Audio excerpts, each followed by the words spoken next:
കർക്കിടക മാസത്തിൽ പ്രകൃതിയുടെ ഒരു വരദാനമാണ് മഴക്കൂണ് അല്ലെങ്കിൽ ഒറ്റക്കൂണ് അല്ലെങ്കിൽ കൊടക്കൂണ് എന്നൊക്കെ പറയുന്ന ഈ ഒരു കൂണ് കണ്ടില്ലേ, എന്തൊരു ഭംഗിയാണ്.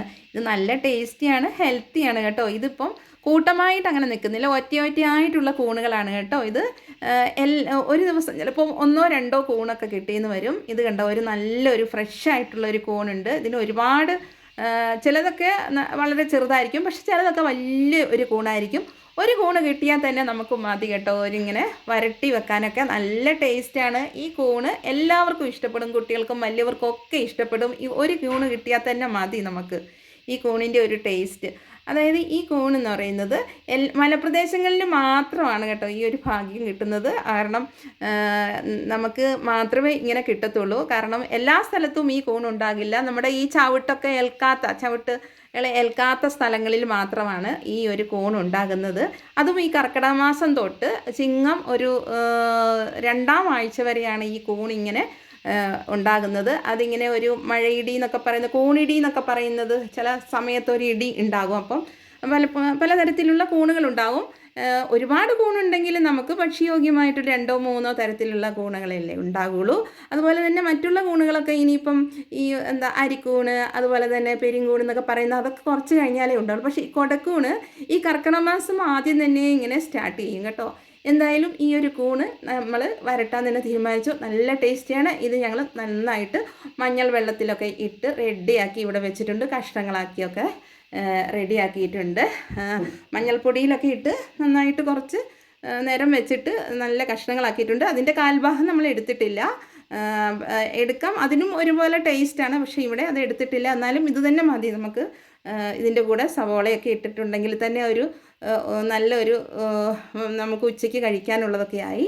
എല്ലാവർക്കും ഇഷ്ടപ്പെടുന്നതാണ്. എന്താണെങ്കിലും ഈ കൂണ് സാധാരണ നമ്മളെല്ലാവരും കൂണ് വെക്കുന്ന പോലെ തന്നെ വെളിച്ചെണ്ണ യിലേക്ക് കടുകിട്ടു, സവോള ഇട്ടു, അതുപോലെ തന്നെ പച്ചമുളകാണ് ഇവിടെ ഇട്ടത്. അതുപോലെ തന്നെ കറിവേപ്പിലയും ഇട്ടിട്ട് നന്നായിട്ട് ഫ്രൈ ചെയ്ത് ഡ്രൈ ആയി വരട്ടെ. അത് കഴിഞ്ഞതിന് ശേഷം നമ്മൾ അതിലേക്ക് മസാലകളൊക്കെ ചേർക്കുന്നു. അപ്പോൾ മസാലകൾ ചേർക്കുമ്പോൾ ശ്രദ്ധിക്കുക, ഇതിലേക്ക് മല്ലിപ്പൊടിയും പിന്നെ കുരുമുളക് പൊടിയും പിന്നെ മുളക് പൊടിയും മാത്രം മതി. തേങ്ങയൊന്നും ഇടണ്ട, കാരണം തേങ്ങയൊക്കെ ഇട്ടിട്ടുണ്ടെങ്കിൽ ഈ കൂണിൻ്റെ ടേസ്റ്റ് തന്നെ അങ്ങനെ പോവുകയാണ് ചെയ്യുന്നത്. അപ്പം ഇനി ഇതിലേക്ക് ഉപ്പിട്ടു, അതുപോലെ തന്നെ മുളക് പൊടി ഇടുന്നു, അതുപോലെ തന്നെ ബാക്കിയുള്ള മസാലകൾ മല്ലിപ്പൊടിയൊക്കെ ഇട്ട് നന്നായിട്ട് വഴറ്റുന്നുണ്ട്. അപ്പം ഇതെന്ന് വെച്ചിട്ടുണ്ടെങ്കിൽ എല്ലാ ദിവസങ്ങളിലും ഈ കൂണ് കിട്ടില്ല, വളരെ ശ്രദ്ധിക്കണം. നമുക്ക് തോട്ടങ്ങളിലും ഒക്കെ കാണാം ഇത്. നല്ല സ്ഥലങ്ങളിലൊക്കെ തന്നെ ഈ കൂൺ ഉണ്ടാകുള്ളൂ. അതും ഈ കൂണിൻ്റെ ഒരു പ്രത്യേകത തന്നെയാണ് കേട്ടോ.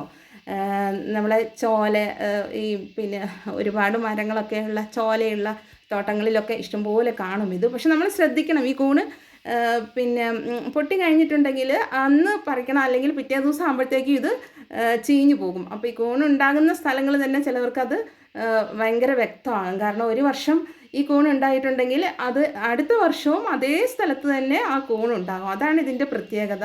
ചില സ്ഥലങ്ങളിലൊക്കെ ഒരുപാട് കിട്ടും, എന്നാലും ഇത് ഒറ്റയായിട്ടാണ് നിൽക്കുന്നത്. എന്തായാലും ഇതിലേക്ക് എല്ലാ മസാലകളും ഒക്കെ ചേർത്തിട്ടുണ്ട് കേട്ടോ. ഇനി നമുക്ക് കുറച്ച് മസാലകളും ചേർത്ത് കൂണും ഇട്ട്, അതായത് വെള്ളമൊക്കെ ചേർത്തിരിക്കുന്നു. അപ്പോൾ കൂണ് നന്നായിട്ട് വെന്ത് കഴിഞ്ഞാൽ മാത്രമാണ് നമുക്ക് നല്ല ടേസ്റ്റ് ഉണ്ടാവും. അപ്പോൾ കൂണിനെ നമ്മൾ അടച്ച് വെക്കാതെ തന്നെ തുറന്നിട്ട് വേവിക്കുകയാണ് ചെയ്യുന്നത്. നന്നായിട്ട് വെന്തോട്ടെ കൂണ്.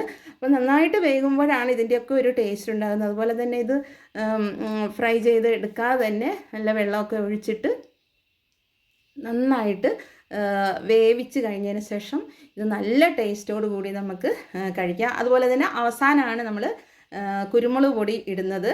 അപ്പം ഇപ്പോൾ നല്ലൊരു കൂണ് കറി ഇവിടെ റെഡി ആയിട്ടുണ്ട്. നല്ല ചൂടുള്ള ചോറിൻ്റെ കൂടെ ഉച്ചയ്ക്ക് ഈ കൂണ് കറി കഴിക്കാം. അപ്പോൾ ഇനിയും നമുക്ക് നാളെയും കൂണ് കിട്ടട്ടെ. അതുപോലെ തന്നെ ഇങ്ങനെയുള്ള കൂണൊക്കെ നിങ്ങളുടെ തോട്ടത്തിലൊക്കെ ഉണ്ടെങ്കിൽ നല്ല ടേസ്റ്റോട് കൂടി വെക്കൂ. ഇഷ്ടപ്പെട്ടാൽ ലൈക്ക് ചെയ്യൂ. Okay, thank you.